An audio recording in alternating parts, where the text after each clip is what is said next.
100 лет назад произошла февральская революция, и мы с вами даже круглый стол общедумский не проводим, потому что не хотим до сих пор сказать правду. Февральскую революцию проспала вся Российская империя. И никакой там хлеб или шествие по Невскому вовсе не было причиной февральской революции. Все сделали верхи, как и в 91 году. Народ безмолвствовал. Забастовки все были проплачены. Личные доказательства за участие в забастовке платили в 3 раза больше, чем зарплата рабочего. Кто платил? И откуда взяли такие деньги? Никогда рабочие вообще не выйдут на улицы. Если в забастовках голодает семья, что же вы выходите? Вас увольняют. Спровоцировали прекращение работы. Это были лучшие заводы Петрограда. И это были оборонные предприятия. И царь всегда их хорошо снабжал. И никакого голода не было. Были очереди за хлебом. Но все, кто дошел до хлебного прилавка, могли взять хлеба сколько хотели. На заводах было снабжение. Ни один рабочий не голодал. Армия бездействовала. Все запасные батальоны в карты играли, пьянствовали. Вместо того, чтобы идти на фронт, воевать. Царь не имел права отрекаться от престола. У нас был закон о престолонаследии. Там нету нормы отречения царя. Нету. Не имел права. Он мог передать престол сыну Алексею. Больной, жалеешь, хорошо, брату, и пошло по боковой линии. Нашелся бы тот, кто взял бы престол. Проблемы не было никакой. Задача была прекратить монархическую ветвь, чтобы страна осталась без легальной власти. Поэтому Михаила запугали, и он подписал отречение с точки зрения, что давайте созовем учредительное собрание. Кто дал право этому человеку созывать учредительное собрание? С какой стати? Где это заложено? В стране действует Конституция, есть, так сказать, все органы власти и управления. Поэтому не надо говорить здесь, это что здесь какие-то там рабочие Петроград. Проспали дворяне, потому что были привилегии. Зажрались, так сказать, ничего им не надо. Крестьянам, так сказать, до конца тоже ничего не дали. То есть некому было поддерживать страну. Ни один класс, ни один социальный слой, ни одна группа.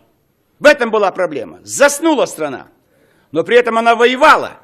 И никому не дано право идти в войска, в окопы и заставлять солдат бросать оружие и уходить домой. На Западном фронте за это расстреливали в окопах. Все, кто туда приходил, агитировать, заканчивать войну.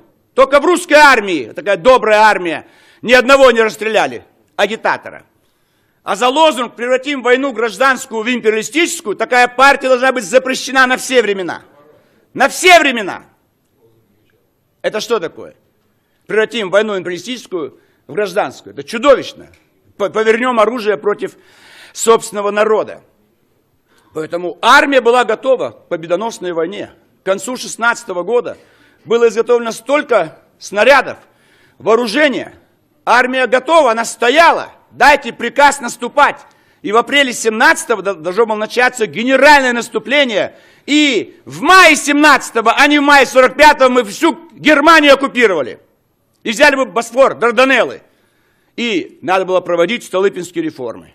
Надо было продолжать людям дать задачу, как вы будете жить, что? Ну вот, всеобщее оцепенение. И в февральской революции никакие партии не участвовали. Это все делала кучка интеллигентов. Как у нас, вот «Эхо Москвы», «Новая газета», «Коммерсант», вот они собрались и так далее. Русские генералы не имели права. Зачем мы сегодня продолжаем лгать? Некоторые командующие просили царя остаться у престола.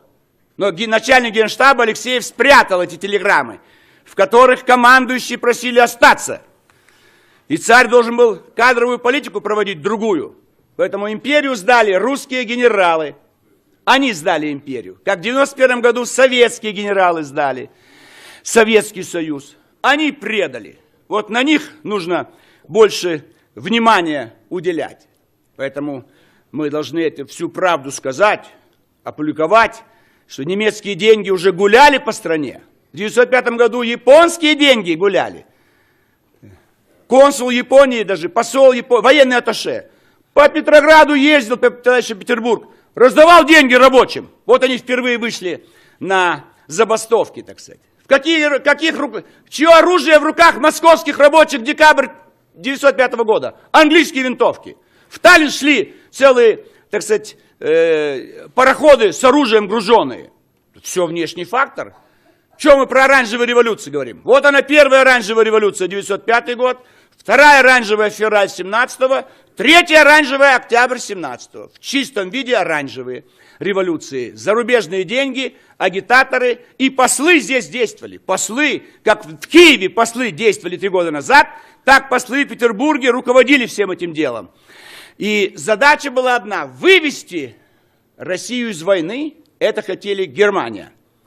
А потом Британия и Франция хотели, да, монархия не нужна, это слишком крепкая страна, но продолжайте войну с немцами. И тогда на первом этапе поддерживают белых. Но испугались, а вдруг белые действительно победят красных, придут в Берлин, и придется делиться плодами победы. Давай поддерживать красных. А лучше и тех обманывать. Золото взяли, и у красных, у белых, якобы на вооружение. И золото украли, увезли себе. В Лондон, в Париж, в Прагу, в Токио. А красную и русскую армию оставили без снарядов, без всего. У нас день 23 февраля. С какой стати это день армии? У нас что, 99 лет только существует армия? Прочитайте слово о полку Игорева. Игорев. Это что, полк? Русский полк. Это что, не армия русская? Это мы бились с половцами, с печенегами, с скифами. Слишком далеко, согласен. 5 апреля 1242 года. Битва на Чудском озере. Те же немцы, с которыми потом будем биться в Первую мировую и Великую Отечественную. Давайте это сделаем.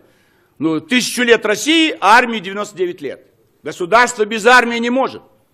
Или государства нет, есть армия, или государство есть, тогда армия у основ создания государства. Поэтому, надеюсь, Дума примет закон, в котором день рождения армии будет признан 5 апреля 1242 года. Нельзя Александра Невского признали лицом России, самым значимым деятелем из всей истории России. Его признали за его подвиг в борьбе с немцами и с монгольским нашествием. Поэтому нужна правда, сказать об этом, что единственное, русофобия, а когда началась русофобия? С предательства Антанты. Мы были союзниками, Британия, Франция и Россия.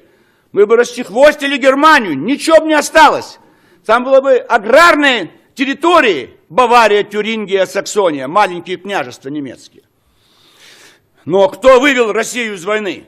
Кто подписал этот страшный Брестский мир? Поэтому надо об этом думать. Оттуда пошла русофобия. Кто отказался платить долги царского правительства? Кто же нас будет любить? В долг взяли деньги, платить не будем. Армию распускаем, воевать не будем. Что это за страна? Кто будет уважать такую страну? Русофобия, да, но началась с 17 года, с 18 года. Да, русские генералы пошли служить в новую советскую армию, раз власть оказалась в руках. Но ведь они же не знали, какой будет режим дальше. И что стало со всеми царскими генералами? Десятки тысяч пошли. Сколько осталось живых перед Великой Отечественной войной? 2-3. Шапошников там, да еще там 2-3. Жуков тоже служил, там еще кто-то. Всех уничтожили, всех. Потом уничтожили всех советских командиров и генералов. Из 10 любого командного состава 7 было расстреляно. И армией командовали лейтенанты и капитаны. Вот там причина поражения в первые годы Великой Отечественной войны. А это продолжение октября. Поэтому не надо нам отдельно русофобию вытаскивать. Прочтите труды Ленина. Русские лентяи, русские говно, русские тюрьма народов. Все нам нужны Россия. Россия это дрова для мировой революции. Вот о чем они мечтали. И нужна была мировая революция. Какая нам разница? Троцкий, Ленин, еще кто-то там. Все советское правительство было уничтожено. Сталин всех уничтожил. Всех. Единственная его заслуга, это он всю советскую номенклатуру до 1939 года уничтожил, всех расстрелял. Всю верхушку ВКПБ, всех. Поэтому вот нужно понимать и правду говорить, что он понял, кто враг у него сидит. Иначе бы и Москву бы сдали, эти большевички, как сдали Петроград. Царь должен был объявить вне закона город Петроград, перенести столицу в Москву, быть с войсками и назначить министром внутренних дел Колчака, а министром обороны можно было назначить Брусилова и выгнать этого Протопопова, Хабалова и других слабых генералов. Но царь думал о семье. Его дочери интересовали. Поэтому монархия себя в этом плане изжила. Но республика могла быть обычная, демократическая, а не та, которую ему устроили, она рухнула в 91 году. Спасибо.